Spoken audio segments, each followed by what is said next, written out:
Genesis chapter 7. The Lord then said to Noah, "Go into the ark, you and your whole family, because I have found you righteous in this generation.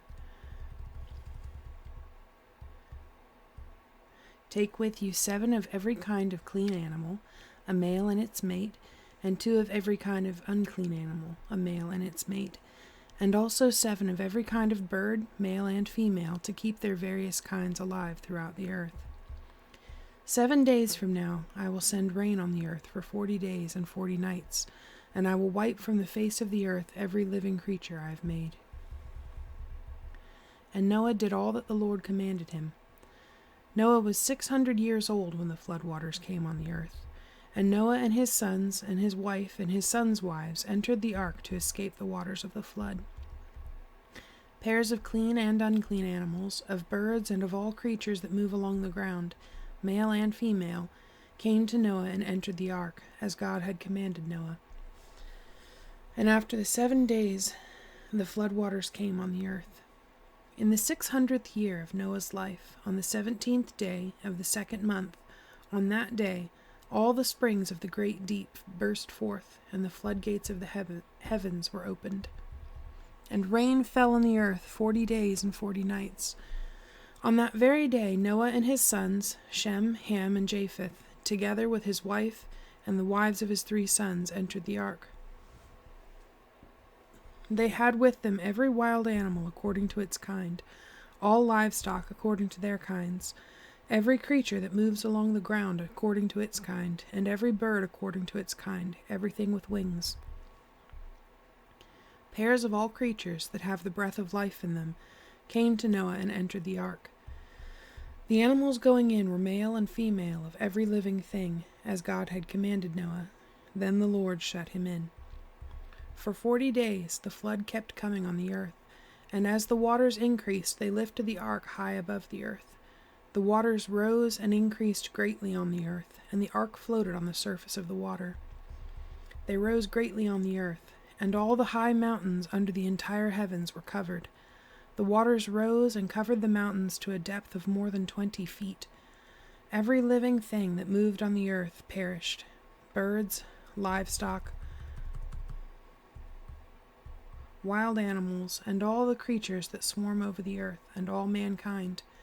Everything on dry land that had the breath of life in its nostrils died. Every living thing on the face of the earth was wiped out. Men and animals, and the creatures that move along the ground, and the birds of the air were wiped from the earth. Only Noah was left, and those with him in the ark.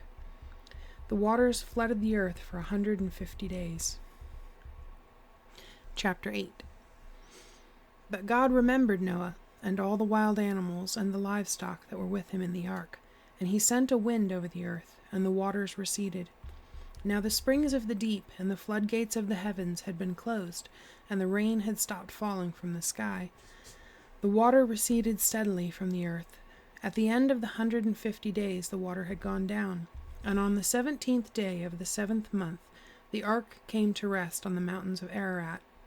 The waters continued to recede until the 10th month, and on the 1st day of the 10th month the tops of the mountains became visible. After 40 days, Noah opened the window he had made in the ark and sent out a raven, and it kept flying back and forth until the water had dried up from the earth. Then he sent out a dove to see if the water had receded from the surface of the ground. But the dove could find no place to set its feet, because there was water over all the surface of the earth, so it returned to Noah in the ark.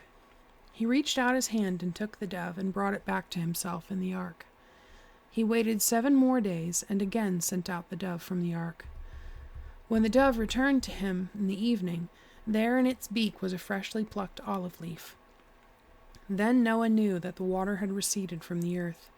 He waited 7 more days and sent the dove out again, but this time it did not return to him. By the 1st day of the 1st month of Noah's 601st year, the water had dried up from the earth. Noah then removed the covering from the ark, and saw that the surface of the ground was dry. By the 27th day of the 2nd month the earth was completely dry. Then God said to Noah, "Come out of the ark, you and your wife and your sons and their wives, Bring out every kind of living creature that is with you, the birds, the animals, and all the creatures that move along the ground, so they can multiply on the earth and be fruitful and increase in number upon it. So Noah came out, together with his sons and his wife and his sons' wives. All the animals and all the creatures that move along the ground, and all the birds, everything that moves on the earth, came out of the ark, one kind after another. Then Noah built an altar to the Lord, and taking some of all the clean animals and clean birds, he sacrificed burnt offerings on it. The Lord smelled the pleasing aroma and said in his heart, "Never again will I curse the ground because of man, even though every inclination of his heart is evil from childhood, and never again will I destroy all living creatures as I have done. As long as the earth endures, seed time and harvest, cold and heat, summer and winter, day and night will never cease." Chapter 9. Then God blessed Noah and his sons, saying to them, "Be fruitful and increase in number and fill the earth. The fear and dread of you will fall upon all the beasts of the earth, and all the birds of the air, upon every creature that moves along the ground, and upon all the fish of the sea. They are given into your hands. Everything that lives and moves will be food for you. Just as I gave you the green plants, I now give you everything. But you must not eat meat that has its lifeblood still in it. And for your lifeblood I will surely demand an accounting. I will demand an accounting from every animal, and from each man too I will demand an accounting for the life of his fellow man. Whoever sheds the blood of man, by man shall his blood be shed, for in the image of God has God made man. As for you, be fruitful and increase in number, multiply on the earth and increase upon it." Then God said to Noah and to his sons with him, "I now establish my covenant with you, and with your descendants after you, and with every living creature that was with you, the birds, the livestock, and all the wild animals, all those that came out of the ark with you, every living creature on earth. I establish my covenant with you. Never again will all life be cut off by the waters of a flood. Never again will there be a flood to destroy the earth." And God said, "This is the sign of the covenant I am making between me and you and every living creature with you, a covenant for all generations to come.